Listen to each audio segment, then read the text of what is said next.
অফিসে আসা মাত্র কানের মধ্যে হেডফোন দিয়ে এফএম শুনতে থাকেন আর কি মিষ্টি কণ্ঠের কথা শুনে শুনে নোট ডাউন করেন। এই জন্য আপনাকে প্রত্যেক মাসে বেতন দেওয়া হয়। আপনি তো একটা ফাইলও ঠিক মতো ডেলিভার করতে পারেন না।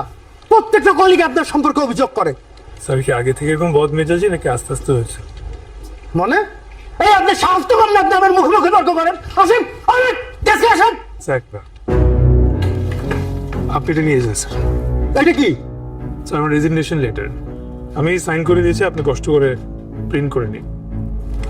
স্বামী সাহেব, আপনি কি বুঝে শুনে বলছেন? এই চাকরিটা কিন্তু আপনার রিকমেন্ডেশনে পাওয়া, যোগ্যতা না। স্যার আপনার আমাকে নিয়ে চিন্তা করতে হবে না, এখানে সেলফ রেসপেক্ট নাই, সেখানে আমি থাকবো না। আপনি যেমন আমাকে নোটিস করেছেন, আমিও আপনাকে নোটিস করেছি।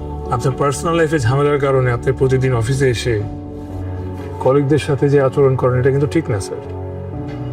তো পার্সোনাল লাইফের প্রবলেম পার্সোনালভাবে সলভ করে ফেলেন, আর নাহলে কিন্তু জীবনে কোনোদিন শান্তি আসবে না।